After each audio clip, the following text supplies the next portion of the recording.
What up, sports fans all over the world? It's your boy, Mac, the Giants fan, here with my guys, the Horsemen, Adam Costas, Zion Zenith, and most definitely, Jeffy T, NYG Jeffy T, an angel up above looking down on us always. It's time for the Premium Takes Podcast. Let's go!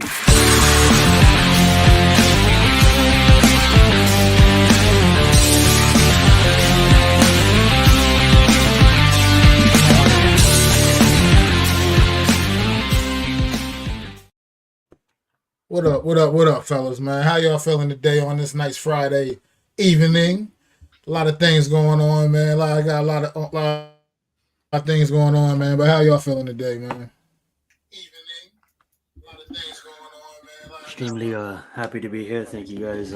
Thank you, Mac. I know you're traveling. I know Adam's traveling too this weekend. The Big Blue Block Party at Jets MetLife Stadium. So thank you for even hosting the show today and getting all settled. I know you're excited for the weekend against the Jets, and I'm excited to be here. Unfortunately, I can't make it to New York, but it's all good. Hopefully you guys had fun. But let's get it. Good show today. Mac is in my neck of the woods, people. In 2 days, I get to meet that man on our screen, one of the four horsemen. I get to meet in person. This is going to be an epic moment. We might have to live stream it on a short, just so you guys can see that it's the real deal.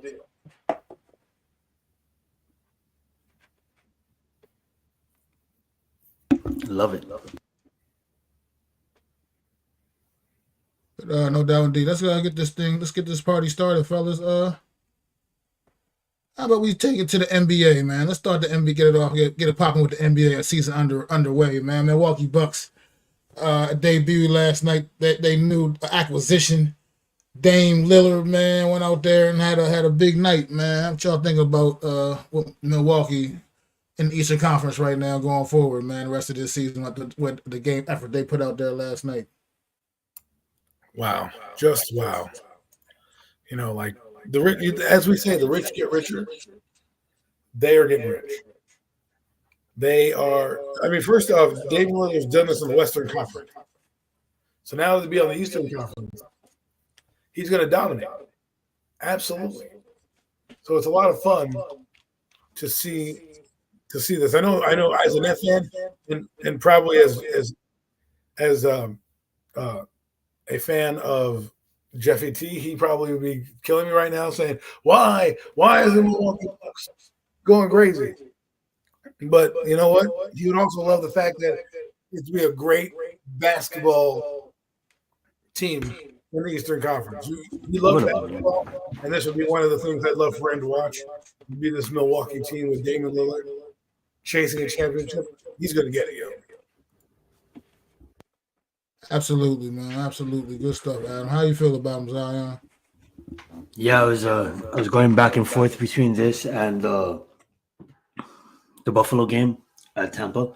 It was just nice to see. He did finish with 39 points, I believe. If you look at the stats here, 8 rebounds and 4 assists. But I just like the ability of you can't go and double team Giannis and not expect Middleton and not expect Damian Lillard to get open. I like it now. They can have Bobby Portis come off the bench. I know they had him do that previously, but if you look at that roster, and I was even excited to see my big hopes coming into the season was to see Victor play on the Spurs, but unfortunately, Miami Heat fan, we didn't get Damian Lillard, but I just like to see the combination with Damian and Giannis out there. So it was beautiful to watch. They did clear it up in a close game, but yeah, it was different to see him in all green. But I could see obviously the chemistry is going to take some time, but you could see exactly. I know we're probably going to get into that game a little bit later, but we could see other games a little bit later. But we could see the dynamic with Chris Paul on a new team, and with Porzingis and Holiday on a new team. Just a big matchups that is going to take place in the NFC East, in the Eastern Conference. I get it. Golden State is on the West, but most likely for Boston and Milwaukee.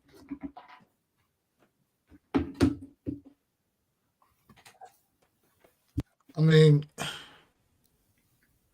Dame Lillard last night, he came out there. I mean, it was a hell of an effort, obviously. Great, I mean, just a great performance for his guy making his debut with his new squad. But uh, uh, still a little early. Still, things can still change in the NBA. So things can definitely change They're a going to lot, be good. lot quickly. So we'll see what happens, man. I'm sorry, you guys. Hold it down for a minute, man. I'm having some technical difficulties. I'm trying to get it together. Don't worry about it, man. We'll steal this ship, the two horsemen. Boom. We're going to super kick our way through the rest of this segment. No, but what I'm saying here is with Damian Lillard and the Milwaukee Bucks, he's never had a team like this. He's never had a legit 3 scorers on a team. 3 scorers on a team. You know what I'm saying? He's never had that. Like, who was with him? I forget the other guy. McCollum. McCollum was good, but he wasn't great. I mean, yeah. But he even then when those two lit it up, they still need a third guy, right? Like Golden State, they have an extra guy that can put it in the bucket when you need it most, right? And you play defense. Who's really going to stop them? Boston looks like the same Boston team. While I like Porzingis and I like what they can do, they're still the same team. They until they show me otherwise, right? Because Porzingis is not the toughest guy in the paint, anyways. But he came back to the Garden and won, and I know Knicks fans are not happy about that. But as an overall basketball fan, it's good to see the balance of power kind of shift back towards the East a little bit. You know what I mean? Yeah, and to follow up that point, I love what you said there. It also adds Giannis will have to go out there and absolutely give his heart out 35, 38 minutes. Right. Yeah, he had Middleton. Yeah, he had Portis, but this gives the opportunity for Giannis kind of to take a break too. We've seen it as LeBron moved over to the Lakers, and I get it, he's much more older than Giannis, but Anthony Davis was able to take off some of that workload. And now having a guy like Damian Lillard that can literally go out there and carry the team on his back, it's gonna be fun to watch them throughout the season. Hopefully, they stay healthy, and it's gonna be fun. And like you say, having the Eastern, I know back when basketball was a lot more physical, the Eastern Conference mostly dominated. So I know it's fun to see it kind of go to the West, but then come back with stronger teams in the East. Do you want to touch on the Lakers and the Suns game? We can touch on the Lakers Suns. Kevin Durant, he is the man, still out there. I had a thought that I was going to say something, but you said you want to transition to the Suns game, so that's why I'm. You can say a thought if you want to go back on it. Absolutely. No, I was just saying, when you have a guy like Giannis, you can do so many things with Damian Lillard out there to combat that, right? The Eastern Conference has never had something like this, and I know that I'm a Net fan, and while I don't want to see the Eastern Conference win, you want to see the balance of power not just shift to the West. Who will be able to challenge the Nuggets? This team might be. So, we'll see what happens as we go forward. I really like. As a basketball fan, you got to like this. You got to like this. Yes. Basketball fan. And so it doesn't matter what side you're on, East, West. This is just good basketball because, look, Damian Lillard probably doesn't win a championship in the Western Conference. Let's be real. Right? There's too many good teams there. In the Eastern Conference, he has basically 3 teams he has to be better than: Philadelphia, Miami, right? And maybe somebody at Boston. I mean, Boston, that's really it, and to be completely 100 with you, I know we're always going to compete, but we basically don't really have that type of team this year. So it's really between Boston and 76ers. You know what I'm saying? Right. So, but you never know what could happen, injuries, things like that. But, I think this brings the Bucks back to where they need to be. I think it's where Damian Lillard wants to be. And quite frankly, it makes the Eastern Conference powerful. Now let's head over to the Western Conference. You can start with the Lakers, Suns. Yeah, interested to see that LeBron was on a minutes restriction last night. Didn't watch too much of the game, but I know he only played about 30 minutes. They did 21 minutes to be exact. They did give Anthony Davis the 30. it's just wondering what the plan is with the Lakers this year. I get it, they won the game, but it's with a team without one of the top scorers and one of the best scorers in the league in Devin Booker. So the Suns kind of held their own.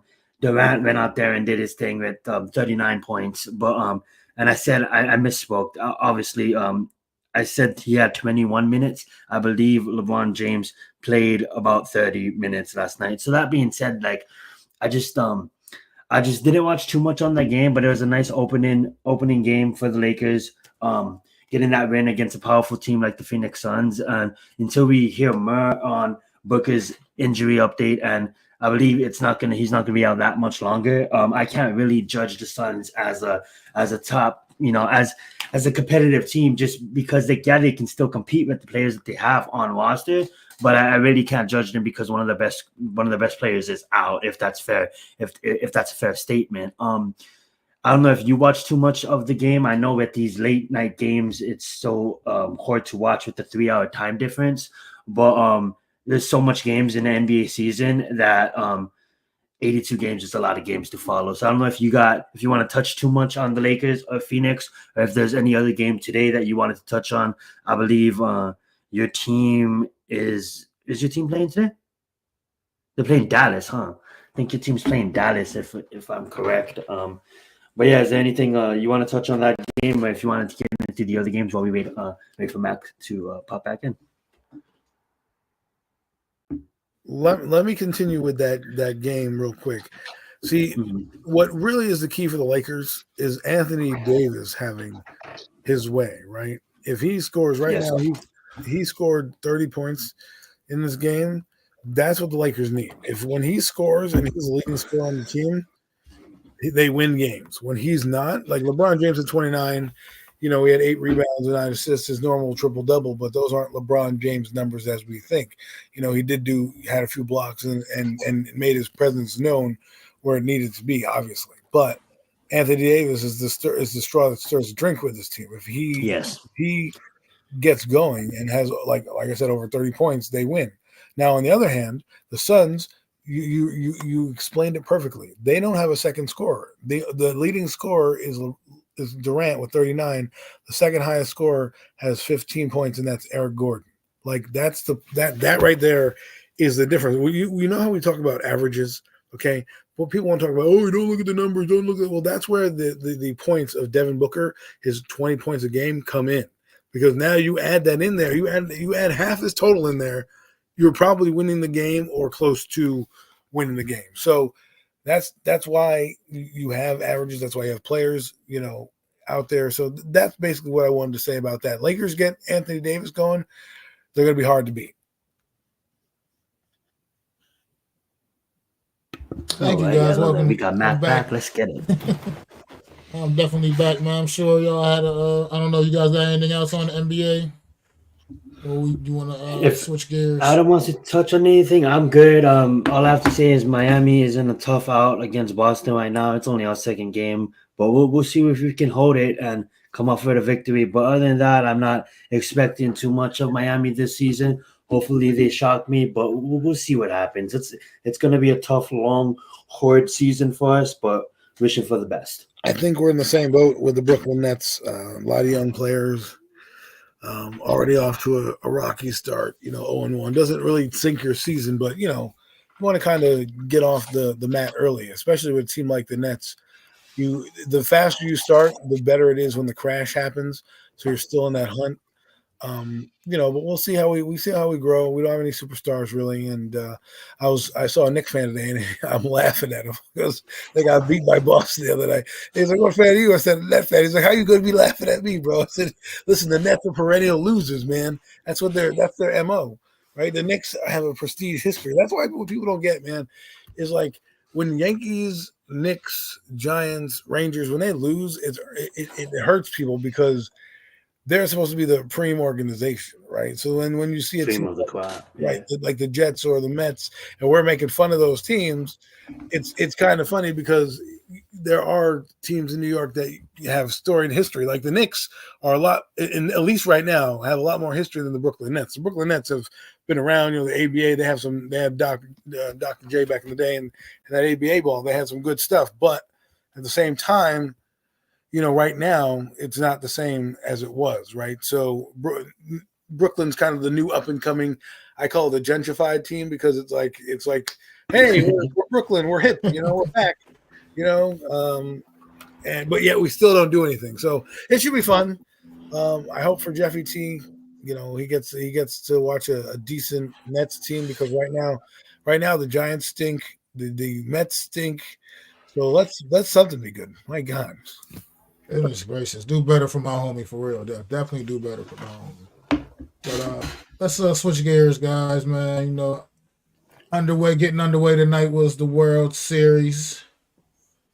Right now, it's in the top of the fourth. The Arizona Diamondbacks just took 4-3 to lead. In the top of the fourth, just hit a home run to start the fourth inning off. Man, who you guys got in this World Series opening up right now? Game 1 getting played down in Arlington, Texas. Well, I like the Diamondbacks. I told you that before. The fact that they're now in the World Series, I'm going to keep rooting for them.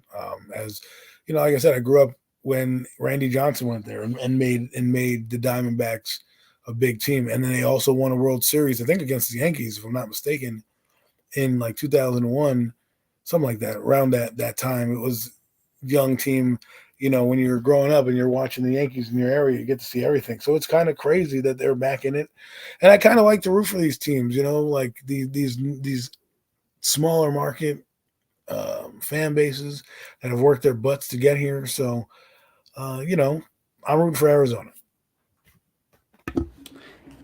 Yeah, I'm gonna have to follow that up.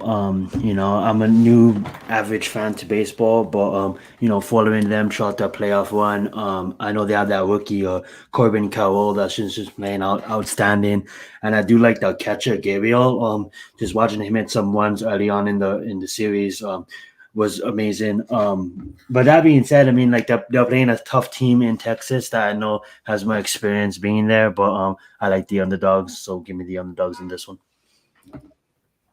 Well, fellas, I'm gonna disagree with the both of you. I want to see a Texas Rangers get the job done, man. I just it just I don't only because I ain't got a dog in the fight. Obviously, I'm a New York Mets fan, and clearly we had no chance whatsoever. But Texas Rangers, just because a good friend of mine, you know, is a Texas Rangers fan, lives right down there in the area and supports the team. So just because of her, I'm going for Texas Rangers just to support my friend. No other reason. What's going on, Alex? Big Blue in the Bronx, man.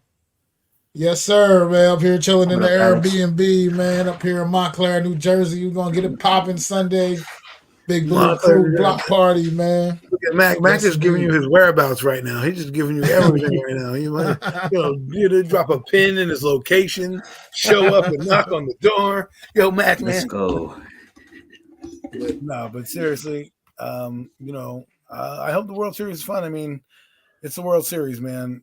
It's one of those long traditions that we should have as a sport fan that you should keep an eye on. You know, just because it's a big event, you know, and we tend to while baseball is a grind, one of the longest sports out there. You know, this is a pastime that we all should, you know, cherish. I don't know, just the Texas Rangers and the Arizona Diamondbacks, baseball, baby. I mean, I'll tell you what was interesting. Both of these teams' path to the World Series was interesting. Both of those, the ALCS, the NLCS, two great series that we had leading up to this World Series, man.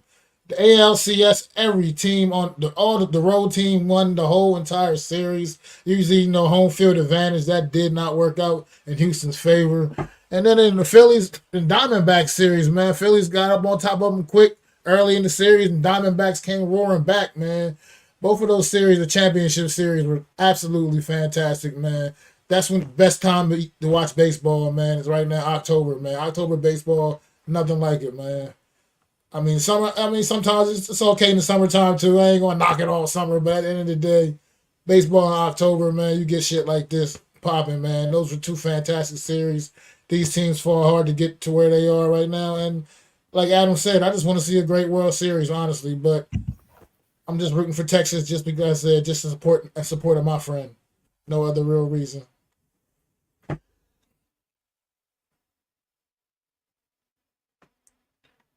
Yeah, I'm here with Lou and Pat and NYG 22. We all up in here hanging out, chilling, man. But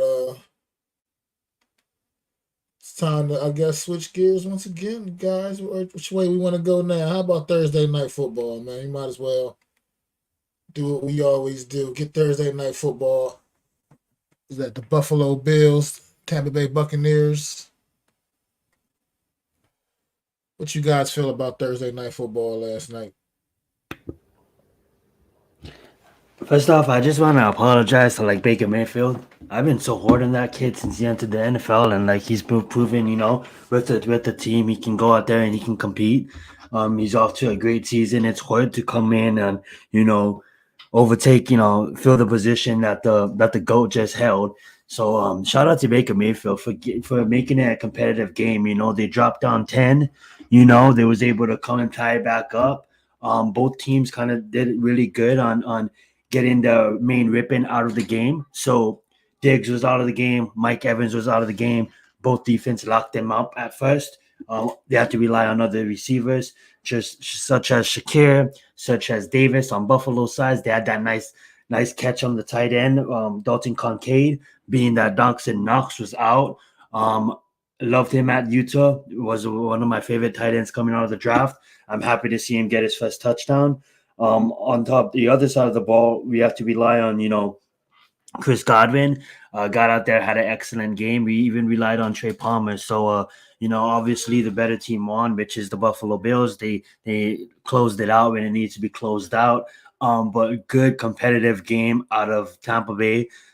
Even though they're 3-4, they're playing in every single game. They're really fighting for the team. I also want to apologize to Todd Bowles. I always hated on him as a head coach. Absolutely amazing defensive coordinator, but didn't really respect him, the head coach. But him and Baker Mayfield is doing this season with the Tampa Bay Buccaneers, and I get it. I mean, you have Mike Evans, you have Chris Godwin, you have a pretty good defense, but at the end of the day, players still need to buy in. So shout out to Todd Bowles for making it competitive, but Buffalo Bills just obviously was the better team.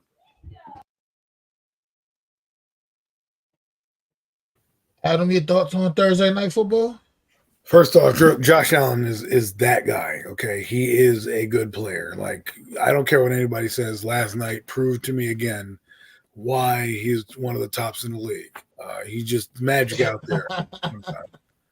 So for me, Josh Allen was the dude. Baker Mayfield surprising me because he has like Y'all supposed to be here, man. Got to guess maybe Detroit. Maybe we'll make it. We getting Detroit. It in over here. I don't know what y'all doing over there.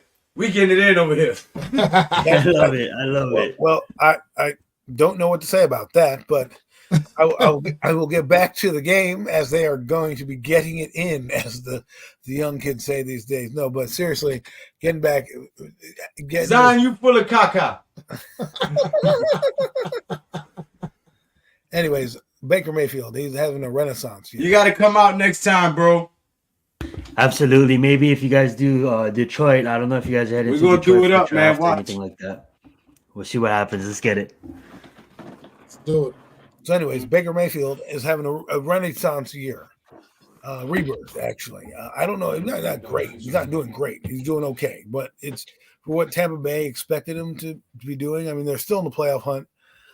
It's kind of, there's basically like 5 teams fighting for one spot right now, as the Cowboys are in the 6th spot, and a few in Seattle, I think, is in the 5th spot, and we can go on and on. But it's just good. I think Tampa Bay is going to end up winning at least 8 games. I think they're going to win at least 5 more on their schedule. That could be enough, maybe 9 if the ball bounces their way, to get in there. I think they'll be a feisty team. They're going to be like the Rams, right? The Rams are a team where if you sleep on them, they're going to beat you. And if you play your best, they've got to play their best. I think the Tampa Bay defense let them down last night, but Josh Allen had an amazing game last night. Josh Allen kind of came out of his funk. So while I want to, say Tampa had a bad game, Josh Allen also had an amazing game. So I think it goes hand in hand with why your defense did that. Now, Josh Allen did admit, he's like, we shouldn't have kept it that close at the end of the game. And that Hail Mary pass could have landed in someone's hands. It's kind of crazy that it kind of just bounced on the turf like that. You normally don't see that. So easily could have been a different game. But Buffalo, man, they keep their hopes alive. I mean, yeah, absolutely. I agree with you guys. Good stuff, you guys. Tampa Bay, I think right now, honestly, one thing they do benefit from is the fact that no one's asserting themselves in that division. I mean, we don't really still can't get a real full read on it, what Atlanta truly is. I mean, we kind of do have an idea what Carolina is. And New Orleans, New Orleans, that's a team also. They just kind of, it's just treading water kind of. You're just hanging around, but you just still can't, you're not really just jumping up there and grabbing it. So Tampa Bay got that going, at least in their favor right now. That division could easily be won, maybe even by only 8-9 games win that division. Atlanta's winning now, 4-3. So I mean, yeah, for right now, but like I said, we really still don't have a full read on what that team truly really is. They haven't laid it out there like that and have that true identity where okay, playing Atlanta, you better watch out for them to just come out with a power running game, running right down your throat. They haven't really established that themselves in that way, and they've had their up and down moments. That's all I'm saying. The division is kind of still, as far as I'm concerned. It's been kind of like the West Division in football for a while now, right? Like last season, the winner had a losing record. Yeah, they were 8-9. I think the Buccaneers last year. Yeah. They still hosted a playoff game. Yeah, I mean, they probably should get a home field, and then you can win your division, but you don't get a home game. It goes by record because it almost makes having a record in the regular season almost null and void. If you're 11-6 team and then you have to go to a team that's 8-9, like what the hell is that, man? I earn the right to, I should earn the right to play at home. That's what you get. Like I wanted to bring up. That's what I wanted to bring up about the NBA thing before we moved on, was they are having an in-season tournament in the NBA, right? And they're fighting for an in-season trophy. Now, why couldn't you do something fun like that, like you do in college football, where you make things intriguing, right? Because I don't know, maybe you make a game where winner gets to play the home playoff game, right? Or top records.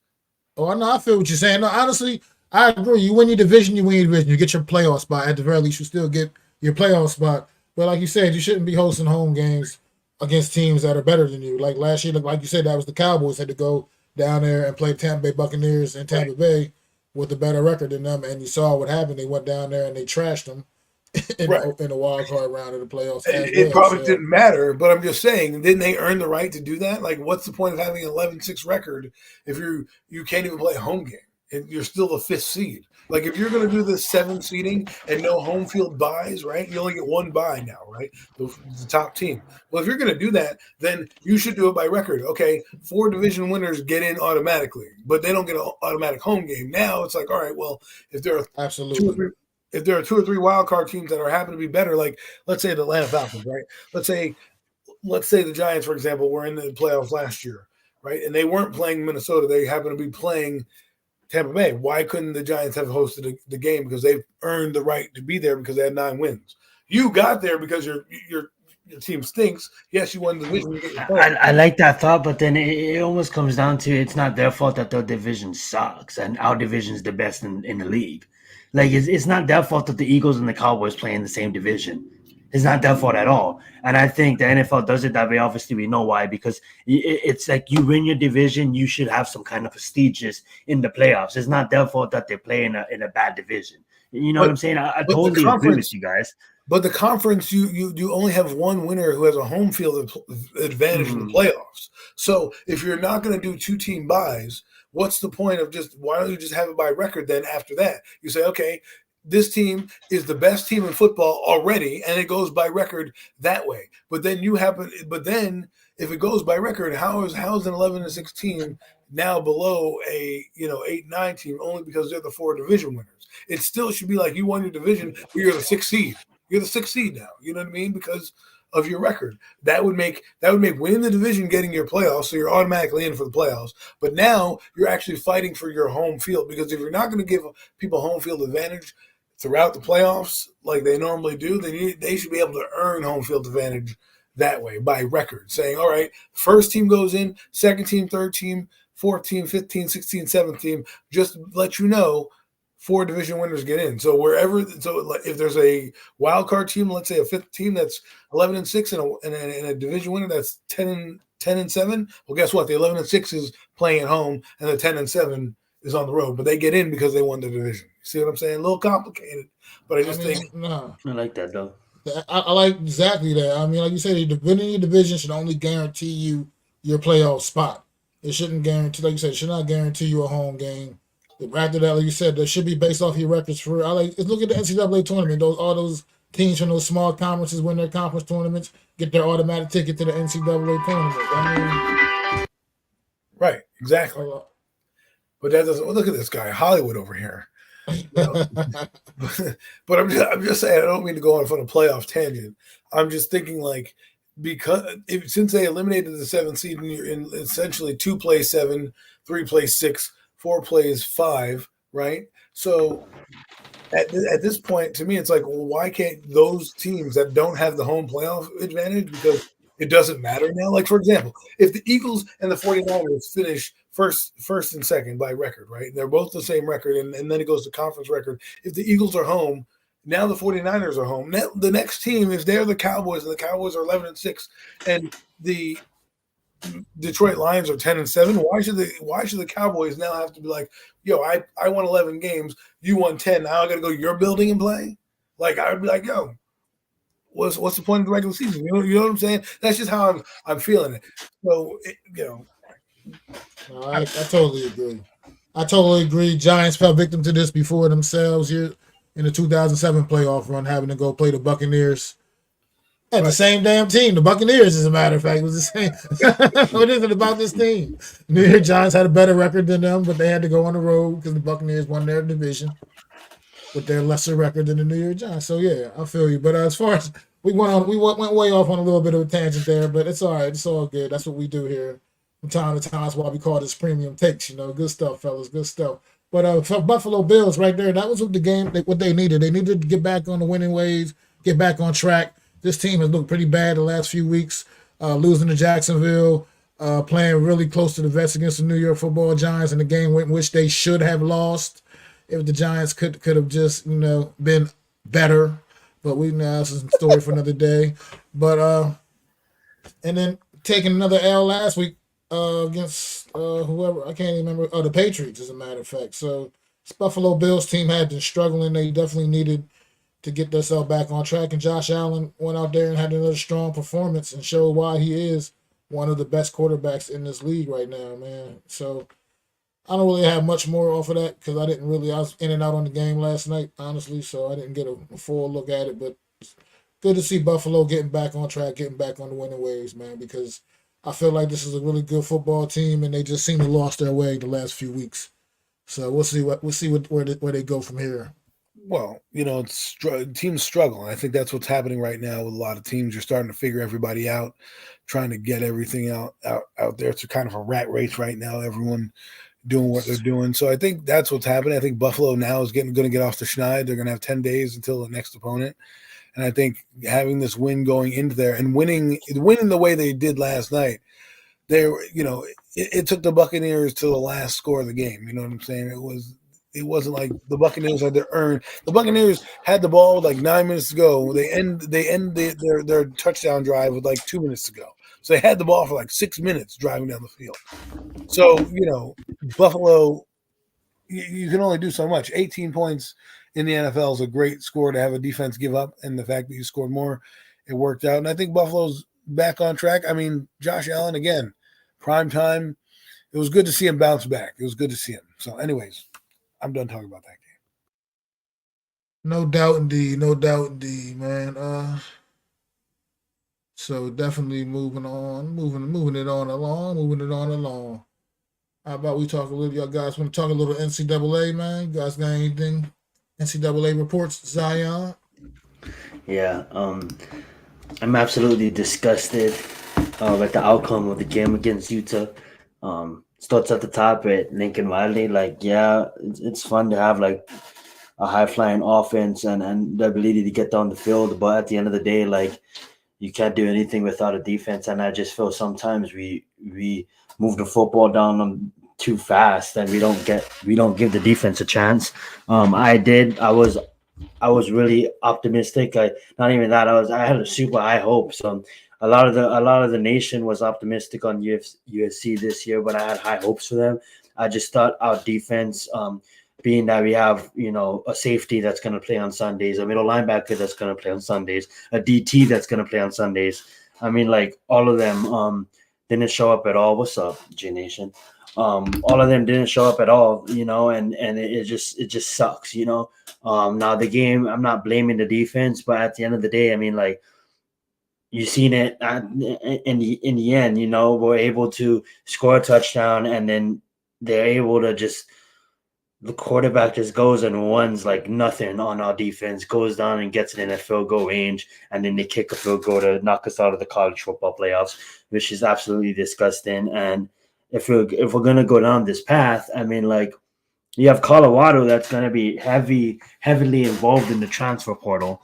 We have teams like Georgia and Alabama and Ohio State and Michigan that's clearly going to win the transfer portal. And it kind of like, it's like, where does it leave us? Like, yeah, we're recruiting some of the best talent at offense. We see it with the true redshirt rookie this year. You know what I'm saying? In Zach. But at the end of the day, it's like, yeah, we can have Malachi Nelson up next at quarterback, and we can have all the next wide receivers. But at the end of the day, it's like it's not gonna matter if we can't play defense. When it really matters, we're never gonna compete with the Michigans. We're never gonna compete with the Ohio States. We're never gonna compete with the Alabamas, the Georgias of the world, if we can't even compete with Utah. And like that's nothing against Utah. They are the Pac-12 winners, but at the end of the day, and they do have a tough out against Oregon this week. But at the end of the day, I mean, like, God damn it, I don't think they're as good as Oregon, and I definitely don't think they're as good as Washington. And we couldn't even beat them. I mean, like, I get it. We should have beat them, but the defense couldn't even held, and I'm absolutely disgusted. It took me a while to even like grab my head out about this. Notre Dame's one thing because Notre Dame is gonna obviously play us tough coming off of those 2 losses, but I thought we was gonna rip their ass in Utah being a revenge game because they kicked our asses twice last year. But they do it again. They somehow find a way to win. Good teams find a way to win, and I'm absolutely disgusted in this program. And hopefully we can figure it out. If I was Caleb Williams, I get it. You may be wanting to win a championship at SC, but don't just leave. Go to the NFL. You're number 1 draft pick. I know there's talks about him might wanting to come back and stay and play another season, but don't do it. Just go to the draft. We're probably gonna take a couple of losses more this season. I have us probably losing against Washington. We're probably gonna lose to Oregon. We'll see what happens with that. But going forward, I just hope that we keep on building our defense up at the transfer portal, and we need to get some high school recruits because when I'm going on, I'm sorry, I'm taking too long. When I'm going on 24/7 Sports, Max Preps, and I'm seeing all these recruits, I mean, like once again, they're all offensive ribbons. Like, how much offensive ribbons do we need? We already, outside of Ohio State, we're already one of the best offensive ribbon schools in the nation. I mean, like, let's get some defense in here, guys, and that's been our problem forever. So that being said, we'll see what happens with that. Go ahead, guys.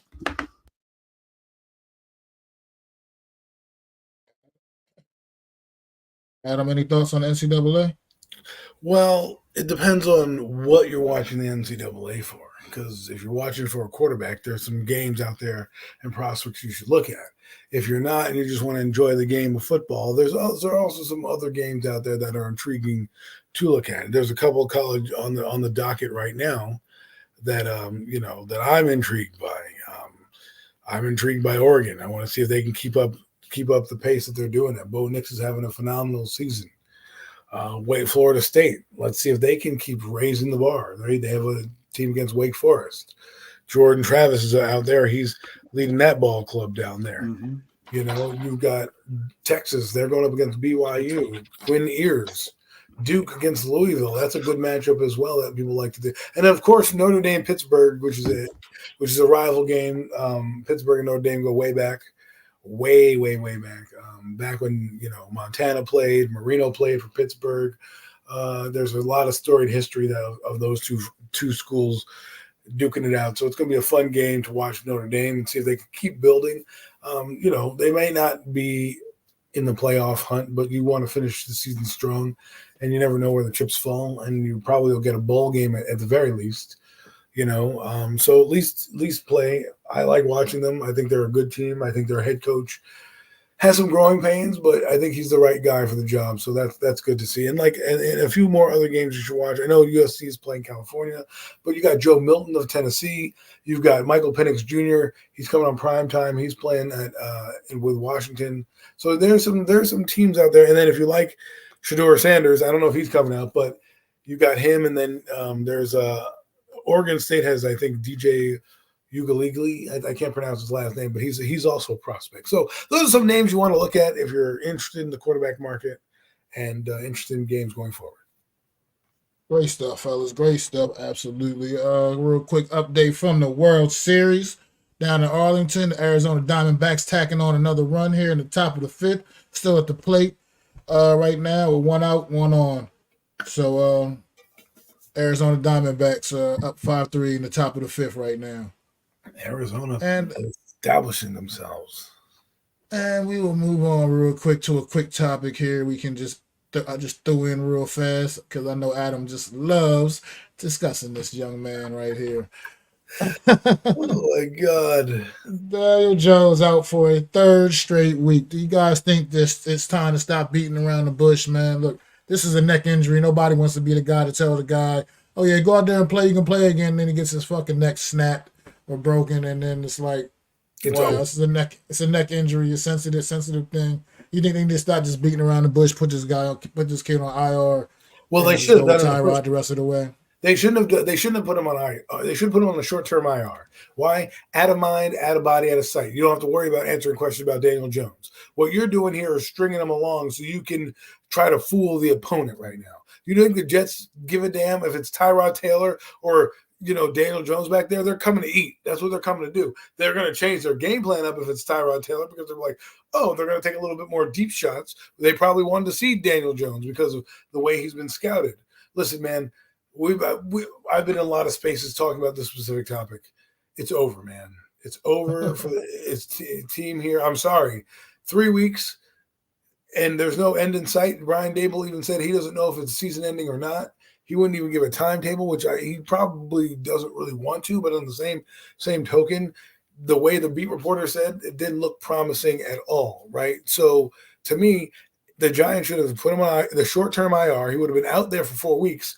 And then you could have saw after 4 weeks, after 4 games, you could have brought him back. I guess let's say the Cowboy game, hypothetically speaking, right? I think that would have been 4 weeks.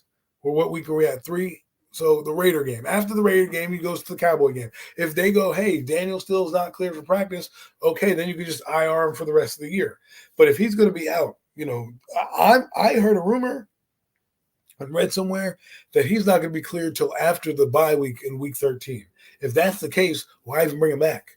And I'm not going to lie to you, they're drafting. I know people love Daniel Jones. They're drafting a quarterback next year just because of this neck injury right now. Just because there's no convalidity, know where it is. That's where it is. I'm just seeing.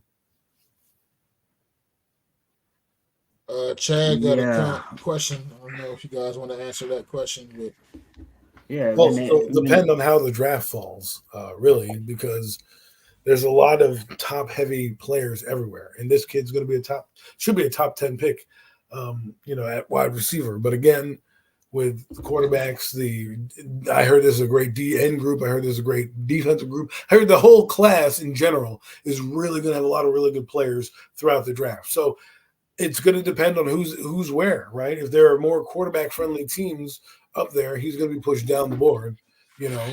I don't know where he would land. I hope he doesn't go to like the Cowboys or something. That's just where these things go. They'll I trade don't up think and it's move gonna and be. get him. But hey, I don't know. I agree with Adam though. Right It's now, like there's no draft order yet. I agree with Adam on that. There's no draft order yet, but I would say as Marvin Harrison Jr. and other one, the tight end Brock Bowers, those are two looking like generational players, looking like top 6, top 5 picks. But then again, heavy is the head with quarterback. So, with a lot of teams probably going to move up and select their quarterback, we could easily see what Adam just spoke of, Marvin Harrison landing. Now, I do think if Arizona comes up, I believe Arizona, the Chicago Bears, we see what happens with Chicago Bears if a new regime comes in there. If they don't choose Justin Fields, if they choose Justin Fields, the reason why I'm saying that is if Arizona goes quarterback or the Bears go quarterback, since they have 2 picks, that's probably going to be in the top 10. They might want to pair their quarterback with Marvin Harrison Jr. or Brock Bowers, so we can see quarterbacks and the receivers going to the Be a same brilliant team. move. Something like a Caleb Williams and 4 picks later, Marvin Harrison Jr. Something ridiculous like that might happen for the same team, whether it be Arizona or the Bears. The New York Giants is definitely going to pick in the top 10. That being said, I don't have us taking Marvin Harrison or Brock Bowers. I agree with Adam.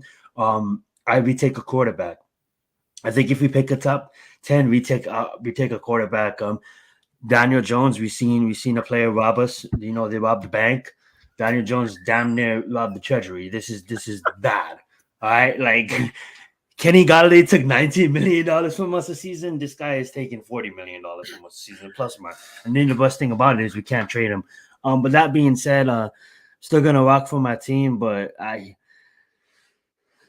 tried to, I was on the island with Adam, and my thoughts on Daniel Jones was pretty sealed at the end of last season. But what brought me back in is the Giants paid them, so I kind of just shut my mouth. I kind of just stopped talking about it. I kind of was like, you know what? Let's hope for this kid is going to succeed. He has Hyatt, he has Waller, he has all these weapons. This offensive line seems formidable, at least when they're all on the field. But we've seen what happens. We've seen the outcome, and we've seen it over and over and over and over and over and over and over again. So I do agree with Adam on what he said, and I just think that get excited as Giants fans because like at the end of the day, like you'd be lying if you said that you studied Daniel Jones and the year he came out and you wanted him as your quarterback. You know what I'm saying? We was all shocked about it, but now, like Adam said, like I'm gonna be watching. Of course, like I'm always going to support SC, but now that SC is eliminated, I'm going to be focusing on other quarterbacks, and I'm going to be focusing. And now my true my draft, I can look at all these draft prospects, whether it be offensive line, whether it be defensive line, whether it be quarterback, and now my scouting can really begin because I was watching college football for SC to win the damn natty. But now that we're not going to win the natty, now I can watch college football to scout, and that's going to be fun. So that being said, we're not going to win that. Well, so that being said, I'm gonna pass it over to Adam. Has something to say. My question is, what's the point of holding him in, like playing him? If it's not clear for contact, why is he on the field? Why are you not just letting him chill? Take a vacation, enjoy yourself. Don't need to be around the team per se. Like, what are we doing here? Yeah, I mean, it's just at this point, I just think it's just ridiculous. It's just week to week. It's gonna feel like he's playing the same game. Oh yeah, he's getting better. He's improving. But then we get to Thursday. No bueno. Yeah, but he's out. He's out. I mean, it's just... last week he was not declared out. He was still like questionable up until the game. This week he's out on Friday. That tells me they know that this is worse than they're letting on. That's all that tells me. And they don't want to tell the public because that would be the end of his fate. But let's be real. You're talking about a back injury here. His second in 3 years. It's insurance to draft a quarterback regardless of the first 2 or 3 rounds. You want to get somebody to develop like a Joe Milton in the second round? Fine. Do that. That guy's 6'5", 230 pounds, can run like the wind and throw. He's Anthony Richardson of this draft, right? If you wanted to bring a developmental guy in here, you got to do it. I didn't mean to cut you off, Mac. I'm just saying 3 years, 2 neck injuries. Come on. And then what doesn't make sense to me is like, they ask him a timetable, like, oh, when is he coming back? Oh, I don't know if he's going to be season ending. Like, he doesn't have a timetable. Like, dude, it's been week to week. This is your starting quarterback, $140 million. Let's not play around with this neck thing. Sorry.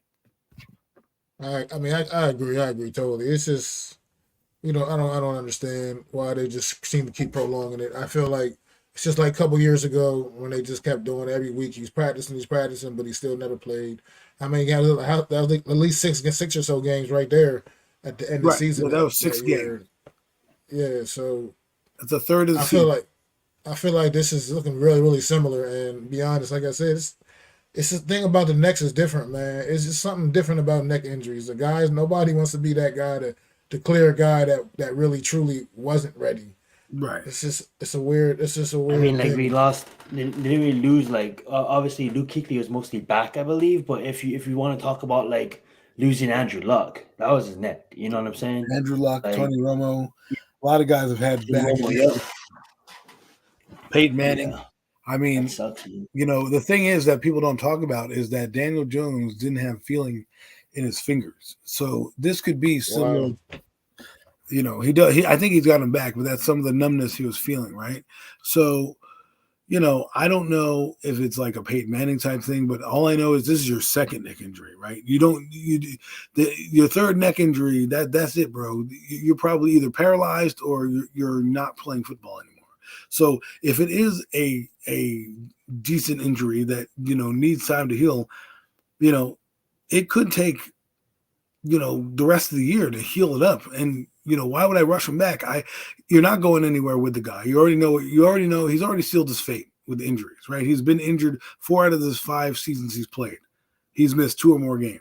This is that season, a 4th season where he's missing 2 or more games. Not only that, he's missing again with the neck injury. That they don't want to give you a diagnosis. Now, you or me we don't really care. I mean, it's for the betting odds, really, why you're supposed to give out injury reports. But if this guy is healthy and you're trying to hide him behind an offensive line, well, then I question his toughness, right? If that's what you're trying to do. If he's really hurt and you're just trying to be strategic, nobody really gives a damn. You know what I mean? Just put him on IR and do us all a favor.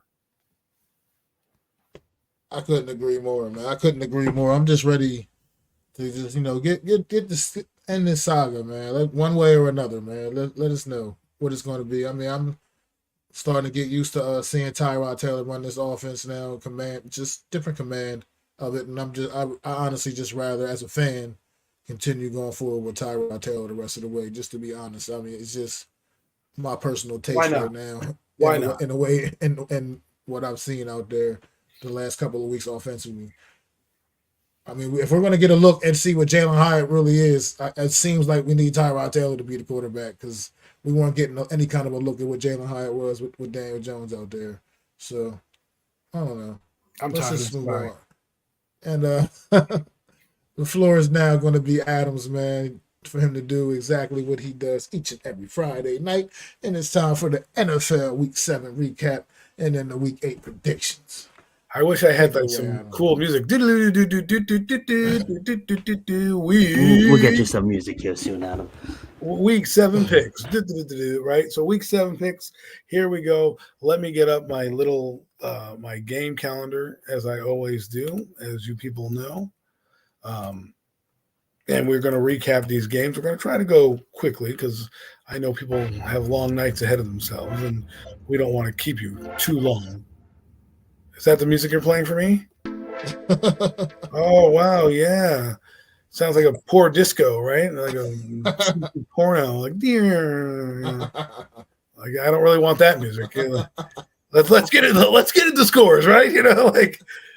Hey, ladies and gentlemen, we are now taking you to the sexiest part of the night. That is the Week 7 recap. Oh shit! Oh my God, we have gone off the rails, as they say in the business. We have derailed. Gosh dang it! That's my music. That's my music. Good music. Anyhow, so we are back. Last week we did. The heck is this? Last week we talked about Week 7, right? And we did the Lions game, so that was Thursday night. We passed the Thursday night game. Let's go to the Lions. So Here's one of the games that we start with. We'll start with the Lions-Ravens.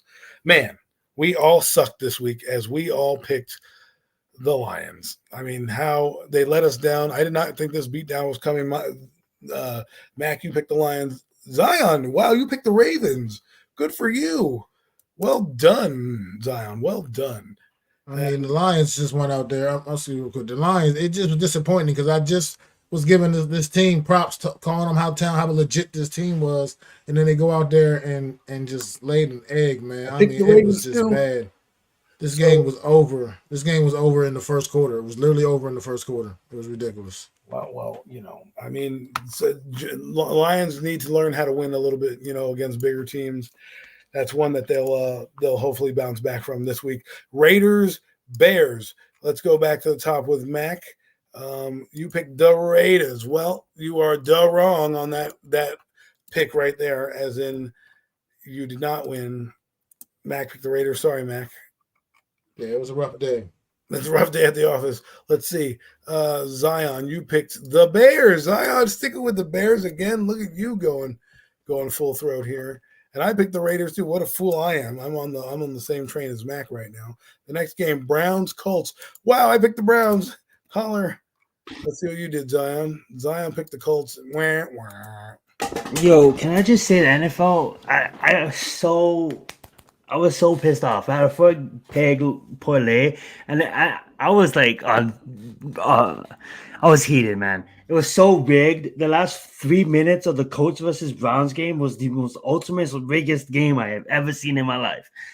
I was so pissed off at the refs. I don't know if you guys caught that ending of that game, but there was 2 calls that basically cost the Colts the win. Obviously, I cared about my money that was on the line. But that's what it sounds like. It sounds like somebody who's betting here. Listen, I don't care about your few shekels that you put down. No.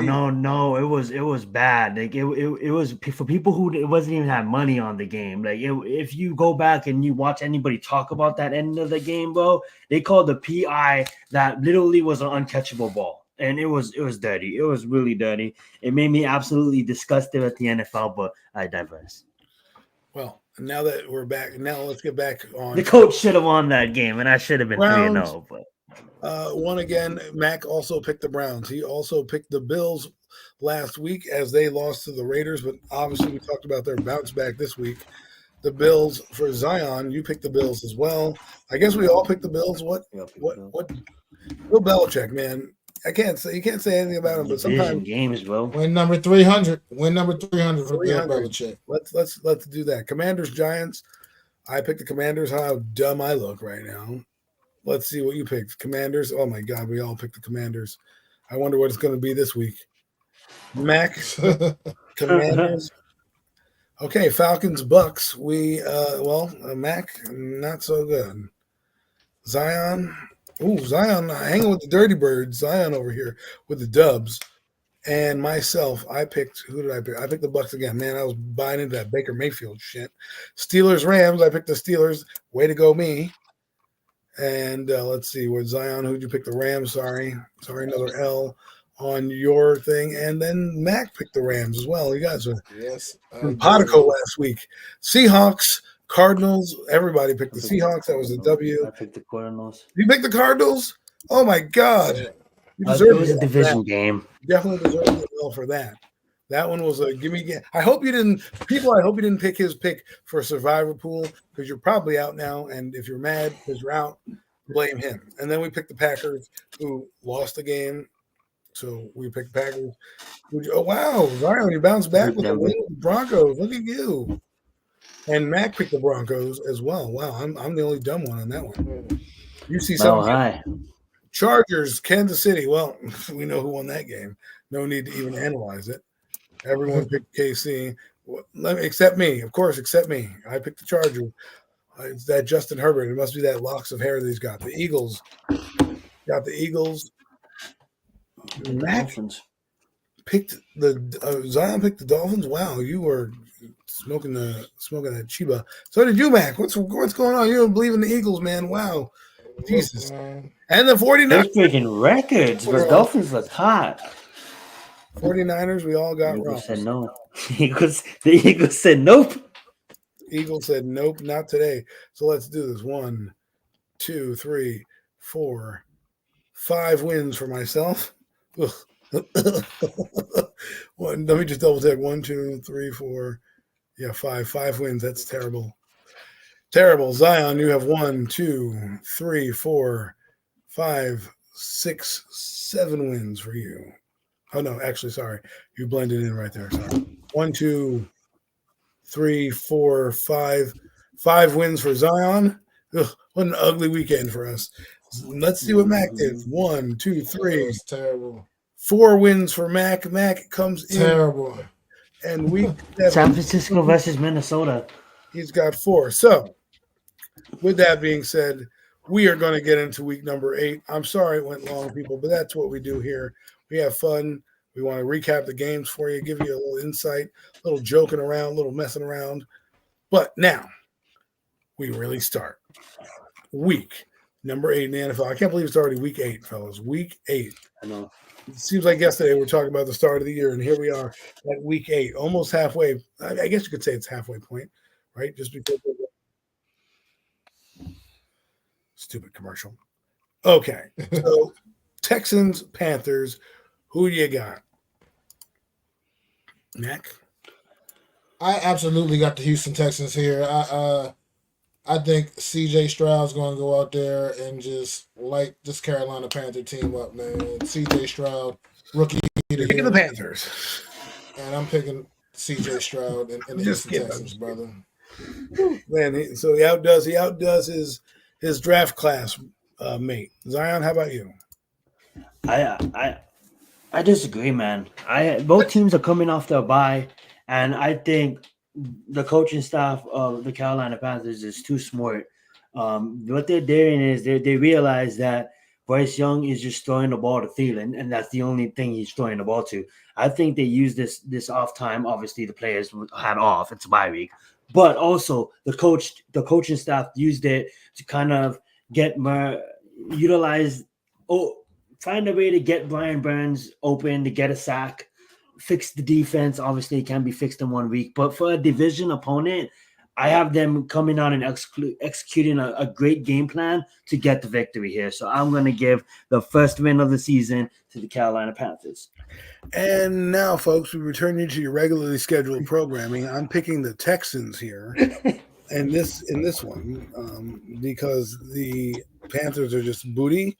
And I think C.J. Stroud is going to show you why he should have been the number 1 pick in the NFL draft right now. So we'll go into the game number 2. That would be Rams Cowboys. Zion, I'll start with you. I'm going to take the Dallas Cowboys here. Traitor. Playing at home.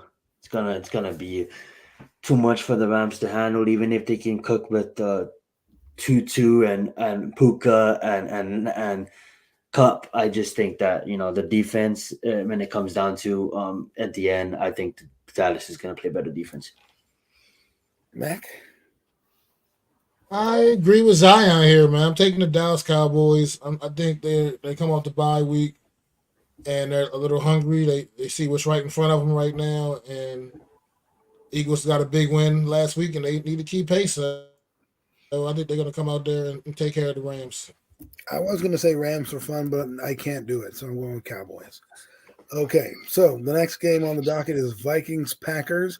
I'll start. I'm going to go with the high-flying, high-soaring Minnesota Vikings as Kirk Cousins put on a display on Monday Night Football, showing you why he's a solid quarterback, a good quarterback. I'll pick the Vikings to get to 500. How about you, Mac?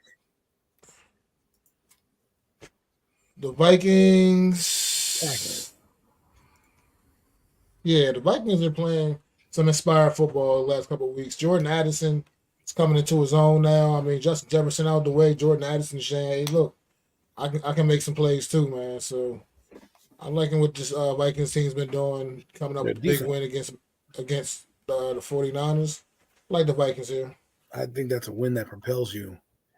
Zion? I do agree with that. I do think that's a win that propels you. I did love that chain, the top 10 chain that Kirk Cousins was gifted at the end of that game. But guess what? They get snapped back to reality at Lambeau. The Green Bay Packers and their defense is going to show up and get the victory here. Okay, well, Zion again goes against the grain. But you know what? That's why we love premium takes, because it's not all the same. You know what I mean? If it was, Who do you take? If Who does Zion just take? he I took took the the Packers at Lambeau. The defense shows up. Here's a 50-50 game. Do not pick him in your survivor pool, but Saints Colts. I will go with Zion first since he's Yeah, I'm gonna go with the Colts because the refs are gonna help them out because they're gonna apologize to the coach for absolutely throwing that game last week.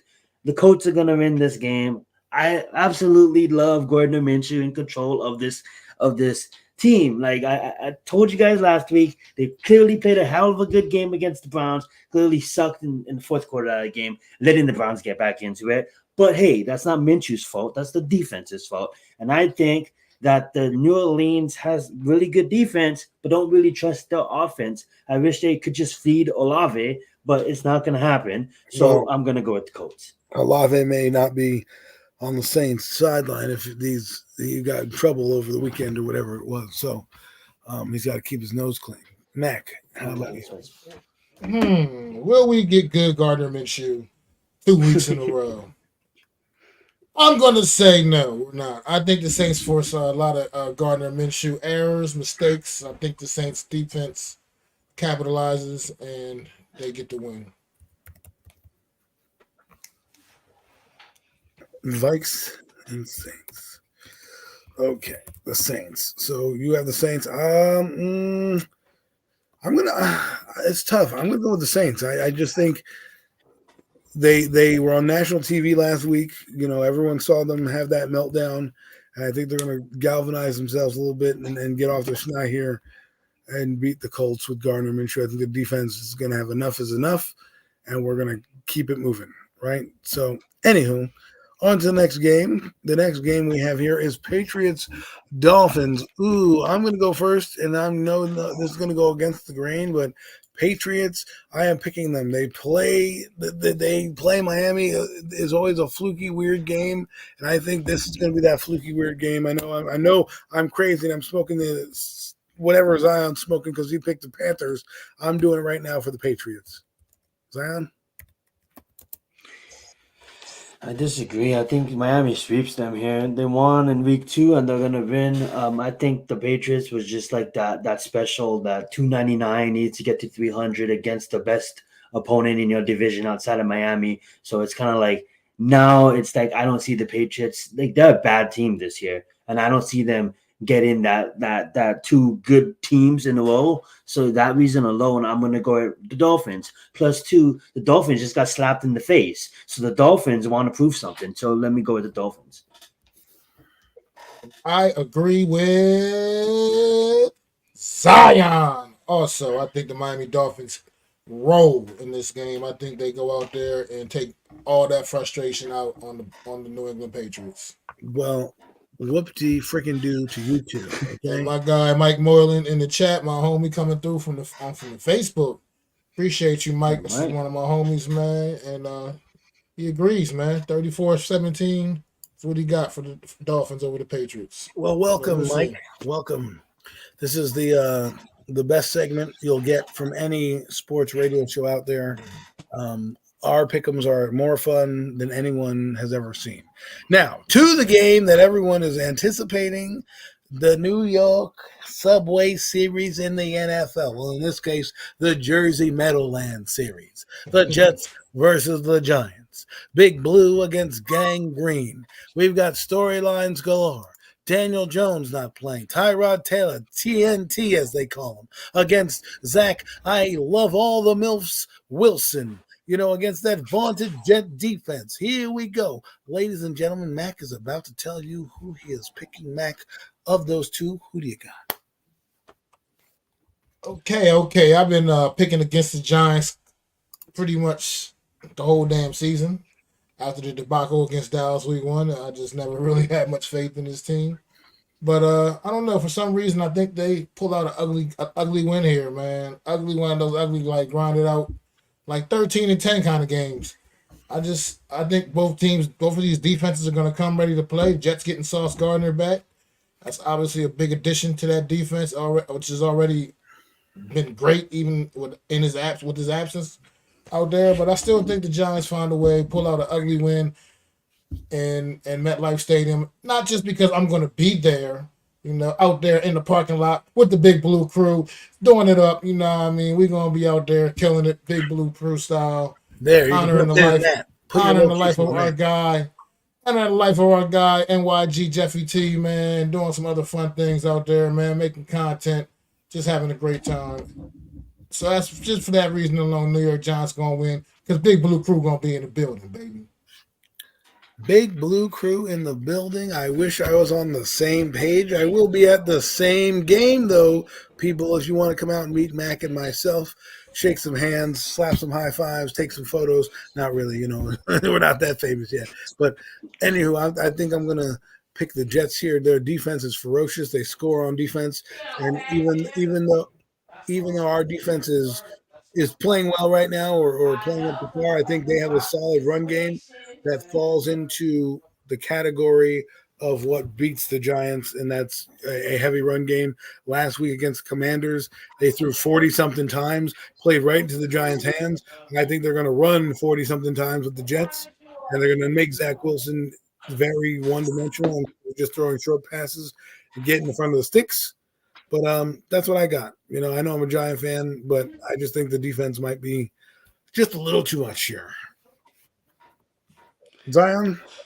Yeah, I'm gonna have to agree with Mac here. And it's funny because I had us winning 13-9. And I swear to God, I don't have the Jets making a touchdown here. I have them three field goals. I have only one player on the Giants scoring a touchdown and us kicking field goals. Defensive battle and absolutely it's funny that Mac basically took the words out of my mouth because that was going to be my take. Like I was going to give you my score prediction. He said 13-10. Mine was 13-9, and the Giants getting the victory here. And shout out to Big Blue Crew. Hopefully you guys have an amazing time at that block party, and let's get it. Giants for life.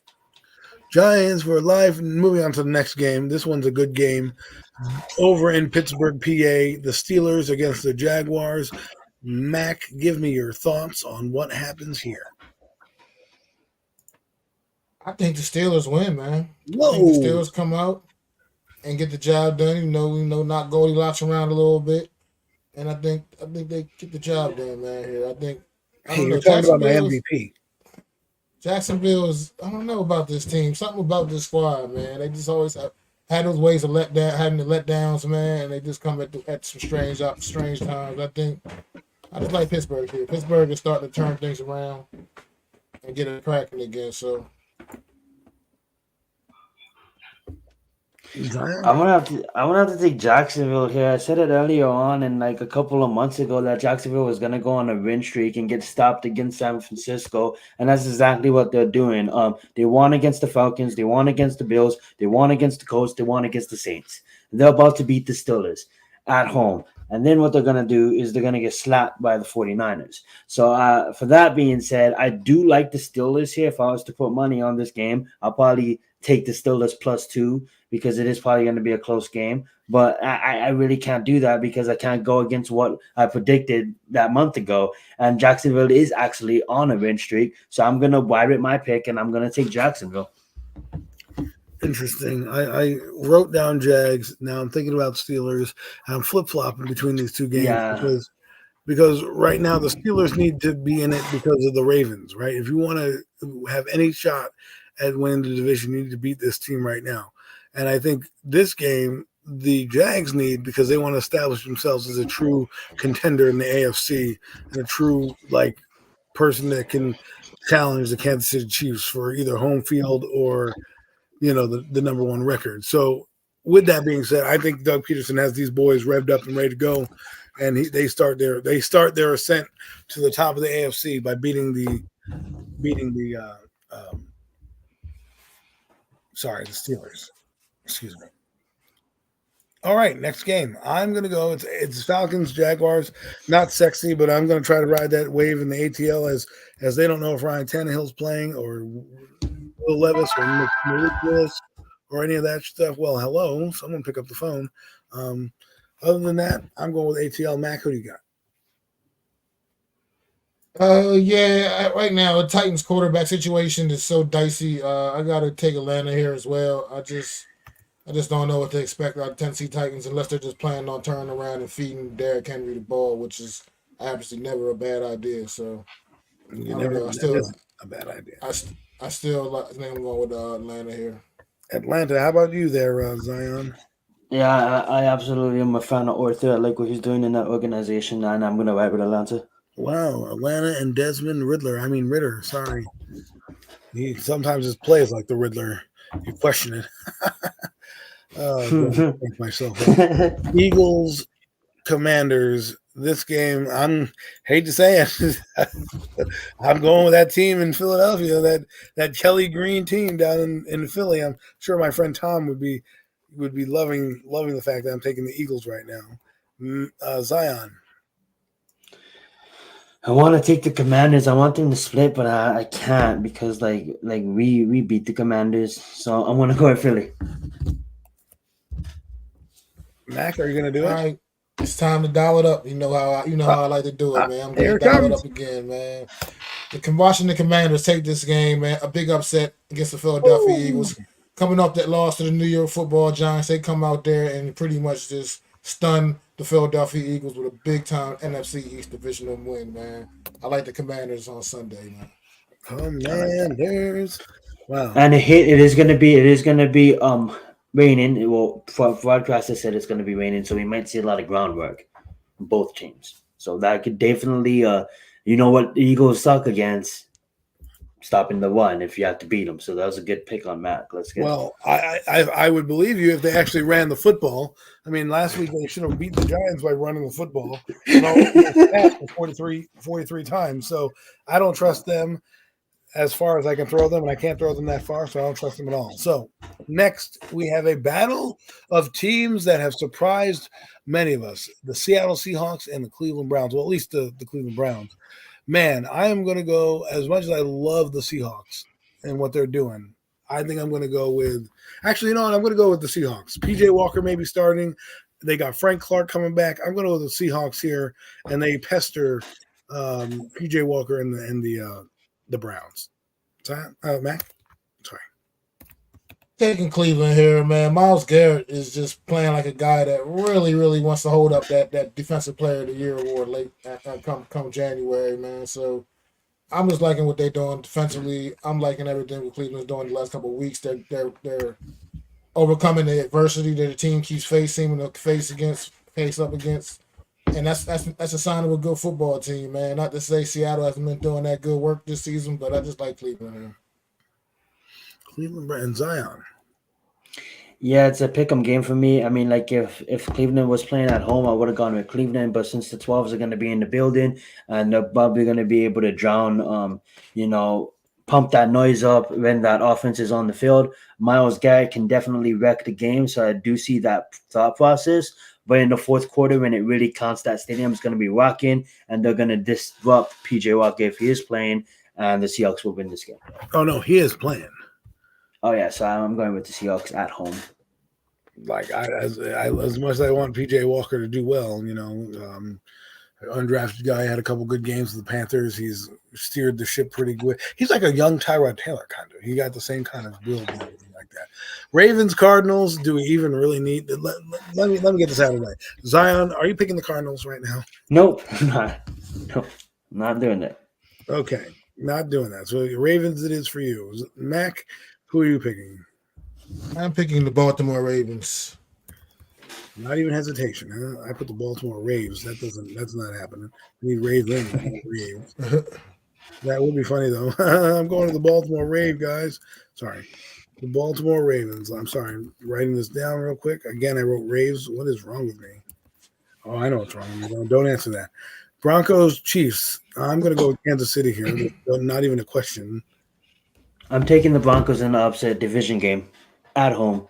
Are you kidding me right now? I'm not kidding you because outside of like, okay, I know who the Chiefs are. I'm not gonna diss the Chiefs, but I'm just You saying are when dissing the Chiefs. division games, man, it's just it's weird. So give me my gut says go Broncos at home, so I'm going Broncos at home. Well, Mac, bring us back, please.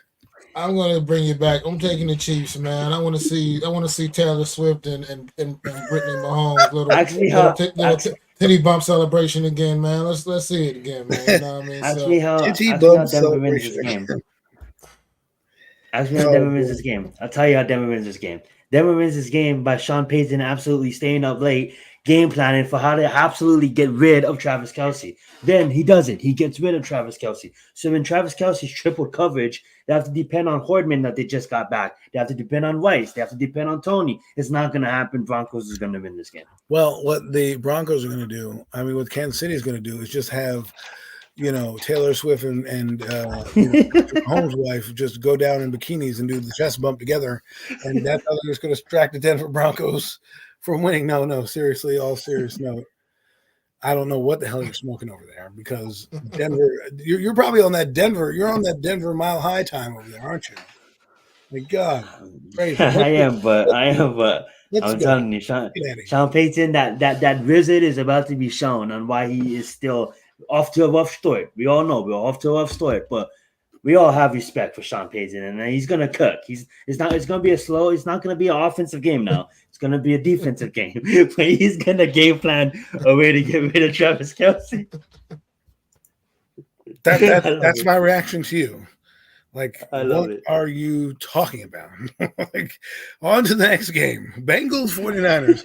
This is going to be an interesting game as the 49ers have been in a skid, but I am going to put my upset special down, and that's going to be the Bengals beating the 49ers. I know the 49ers are going to try to bounce back after 2 straight losses, but that's what I'm picking. Joe Burrow goes out there to Santa Clara and shows you why he's the next Joe Cool.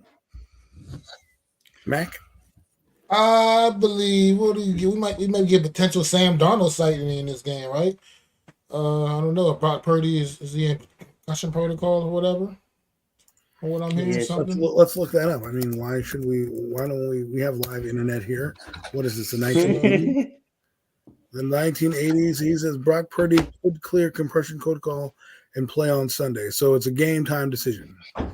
So we may get Sam Darnold out there. I think we'll get very good Sam Darnold out there playing behind the best damn team he's ever played with in his whole entire career. So I think we'll see what Sam Darnold, like a number 3 overall pick out there a little bit on Sunday. 49ers are not losing 3 games in a row.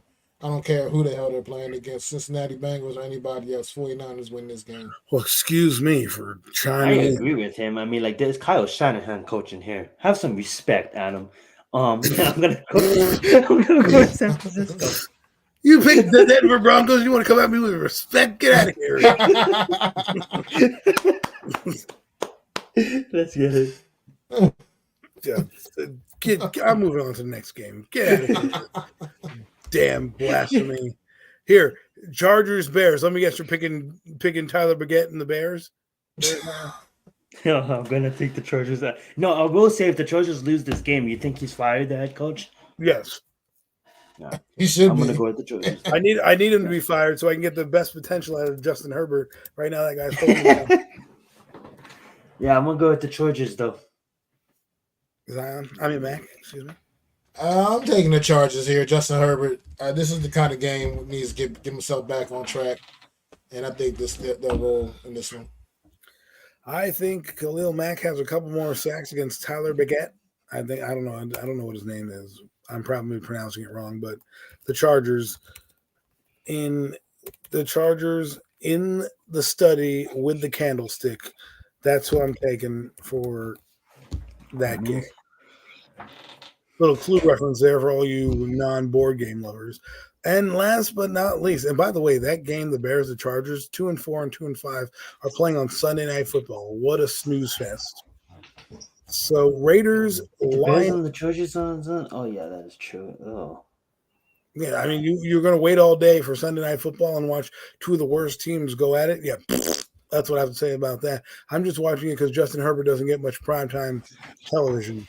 Raiders, Lions. Well, I know who Zion's picking, so I'm just going to pencil that in right now. Zion, do you want to give me a pick? Picking the Detroit Lions. I already wrote it down. I knew it. He hates Josh McDaniels. Mac. Definitely taking the Detroit Lions here. It's imperative that they bounce back after a despicable performance a week ago. Despicable me. I have to pick the Lions as well. The Raiders just look like the Raiders. So that completes Week 8 pick'ems. I hope you guys listened and followed in. I'm sure some of your brackets will be busted, but we shall see as those close out Week 8 picks. NFL, I got one thing for you right now. Explain this and make it make sense. How the hell you got 6 teams on a bye last week, and this week nobody's on a damn bye? How you just make the schedule and no one's on a bye week 8, but 6 teams on a bye week 7? Do you know how hard it is to set your fantasy lineup when 6 damn teams on a bye and injuries all across the league? It's very, very difficult. Why do you have 6 teams on a bye week 7, no teams on a bye week 8? It just makes no sense. I don't understand. Once the buys get started, there should be people on buys every week. Spread the damn shit out. Shouldn't be weeks with 6 damn teams on a buy. It's very difficult to set your fantasy lineup with any good competency with 6 teams on a buy. I was irritated last week and had a rough weekend in fantasy football. That's all I got to say about that. You cost a lot of people their championships, NFL, you jerk-offs. I can't believe it. How do you do that? 6 teams on a bye week. But that was a PSA for Mac. Please, NFL, if you are listening, do not do that again. Mac is the fantasy champ of premium takes, and we cannot have him getting his reputation tarnished because you guys want to put some teams on a rest after 6 weeks of the season. My God, who needs a rest after 6 weeks? Losers. No, I'm just kidding. Anyways, ladies and gentlemen, Week 8 picks. Mac, throwing it back to you. I mean, fellas, you guys got anything else? I just had to get that little bit off my chest just real quick. I was really irritated last week. But at the end of the day, you guys got anything before we wrap things up, man? I got to get ready to get downstairs, celebrate with the guys, man. We got to be popping bottles a little bit, firing some things up. Might play a little Monopoly. Who knows? Who knows, man? Monopoly, man. We're really short our age now, man. Better use real money, though. Yeah, bet on Monopoly. That's how we used to do it. Absolutely have fun, guys. I want to give a special shout out. Obviously, it's game 2, but hey, Brooklyn with some injuries are hanging in there. So shout out to them. Took a lot of them players in my DraftKings lineups today. 106-99, leading over the Mavericks right now. Yes. Luka's team needs to show up because he's the only one putting up points right now. That being said, we did lose. Miami did lose to Boston, but that was expected. It's going to be a tough season. Hopefully, what I'm hoping for is Devontae Mitchell leaves Cleveland mid-season to come over to us. Who knows? Anything could happen. We do need another superstar there. But I'm going to go watch the Golden State game. That just popped off and finish off some of these basketball games. So have fun, Big Blue Crew. If I don't talk to you guys, if I don't see you guys, have fun in that black party. Definitely smoke one for me. Pop a bottle for me as well. We don't do that around here. Adam. Yeah. I know you're gonna meet up with those guys as well, and obviously, smoke one for our man Jeff right here to my right hand side. RIP. Ray smoked several for him. Ray smoked several for him, baby. Let's go. Absolutely. Let's get it though. But yeah, just no doubt, D, man. Everybody, just if y'all free, man, come out Sunday, chill out, hang out with the Big Blue Crew, MetLife parking lot, in the MetLife parking lot, man. We're gonna be out there doing it up, man. So definitely gonna be a good time. We're gonna be honoring our guy, man, the one and the only NYG, Jeffy T, man. We're gonna be honoring our guy, man. Jeffy T, man. So what we're gonna be doing, man. That's how we're gonna be doing it, man. So definitely come out, man. Hang out, chill, man. Grab something to eat. Enjoy our content, man.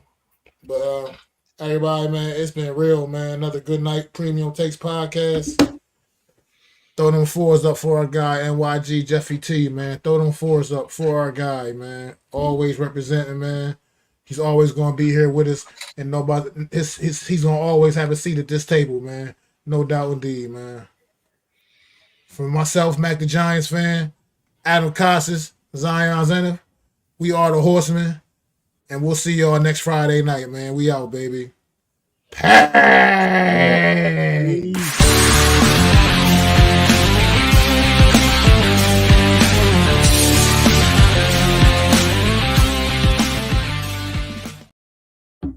Yeah, Adam, man, you come up here, man. I got one of them shirts for you too, brother. Oh, I nice. I brought some extra ones up here, man. So Thank you. Let's go. I'll be there on Sunday at the stadium with you guys. I'll be carrying a chair with me and get dropped off. But I'll be having You said you'd be carrying a chair with you. my Giants chair. Come on, I man. love it. Can't go to a tailgate and expect someone to have a seat for you. shit, tomorrow we going over Wells' crib tomorrow and shit. Oh yeah. Oh, dope. Yeah, Where's he we're live gonna go at? check out. I'm not sure, but he says it's like 45 minutes from where we at, so Oh I don't know wow. where that exactly is. 45 minutes probably what south. I would assume so. Yeah. Oh, you go enjoy that. Is he coming on Sunday? Yep. We're still live, bro. Oh, we never ended the stream.